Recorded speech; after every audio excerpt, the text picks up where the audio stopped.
If you cut Social Security, as president, I will do everything I can to extend the solvency of Social Security and expand benefits for people who desperately need them. This Friday, everybody, I want you to remember that I'll be announcing the winner of a free $100 Amazon gift card. So if you would like to enter to win, all you have to do is subscribe to my channel and stay until the end of this video. Folks, in this video, we will go over the very important stimulus check information.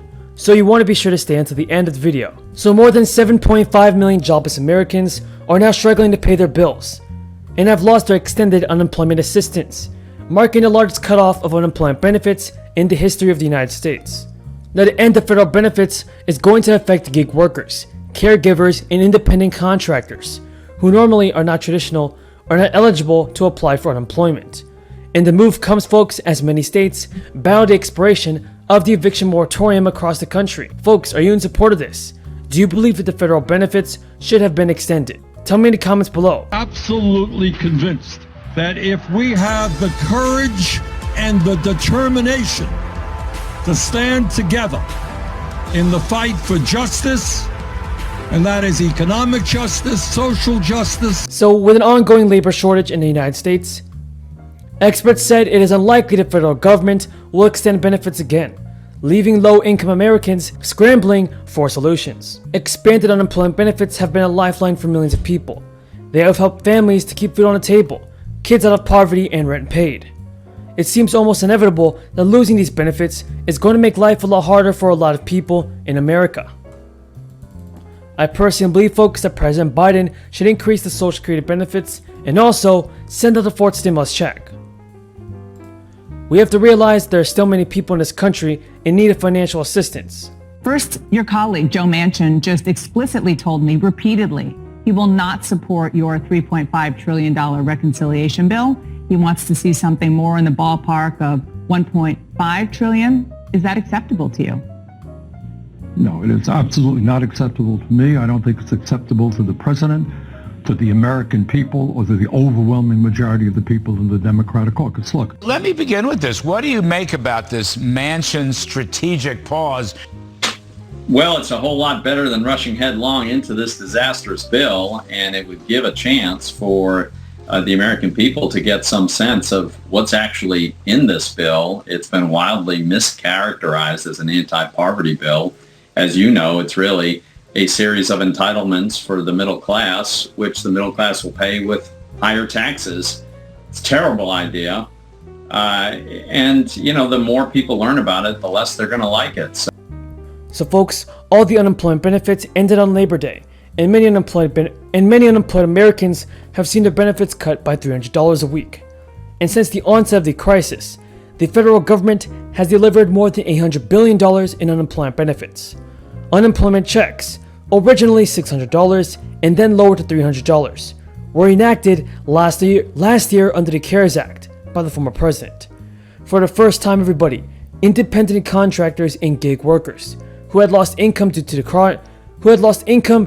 downturn of the economy received unemployment known as unemployment assistance. So folks, the government also continued to boost unemployment through the federal unemployment compensation in states with reduced unemployment insurance, paying on average an additional $334. In many cases, everybody, jobless Americans could collect both. And though the American Rescue Plan passed in March, President Biden extended all of these programs, including the maximum duration from 24 to 53 states, from 24 to 53 weeks. In states with high unemployment, people could receive up to 86 weeks of benefits. No state has decided to continue issuing $300 checks beyond the federal deadline. Janet Yellen, everybody, states that they could earmark $350 billion of funds from the American Rescue Plan to continue paying unemployment benefits locally. Republicans have argued that the extended unemployment assistance was contributing to the ongoing labor shortage across the country, while the unemployment rate is currently 5.2%. Well under the record high of 14.7%.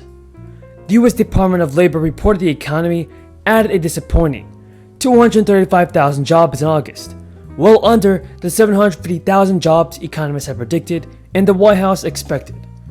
Governors in several states claimed that residents were not taking available jobs because they prefer to collect unemployment instead.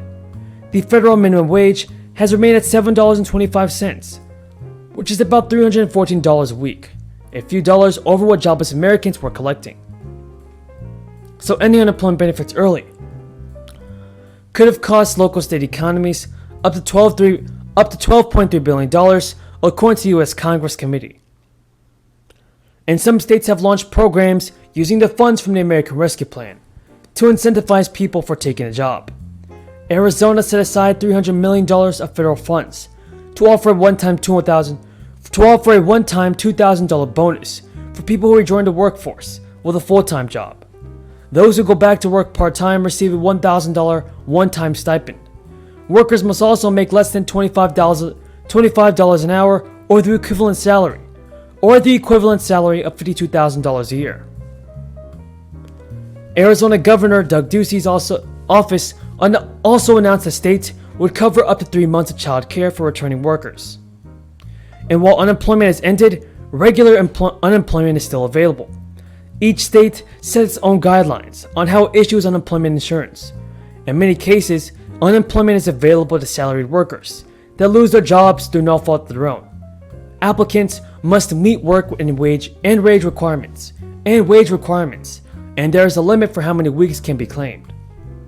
So as the crisis benefits end, the Senior Citizens League made a petition for Congress to issue a $1,400 stimulus check to Social Security recipients. And I hope to see this bill approved, everybody. I hope to see President Biden and our politicians in Congress send out more stimulus relief and help out the American people. For American families, by learning from the experience that we've had, by learning from the failures of the last 4 years, the Republicans have only one cure-all in their economic medicine cabinet, the tax cut elixir. No matter what the economic weather, they always claim that more tax cuts for those at the top will trickle down to everyone, and that of course their tax cuts will pay for themselves. When instead all they do is leave us with a mountain of debt and a divisive void between those at the very top and the rest of America. The pandemic has only highlighted this gap, as some at the top have had their best year ever, raking in millions, while so many American families were just trying to keep food on the table, avoid eviction, death, and disability. President Biden has recognized that the Republican top-down approach is a failure. The debate over this bill is not about any specific budget number, but about which specific programs can offer the most direct benefit and hope to American families. This legislation begins quite appropriately with children. Paid family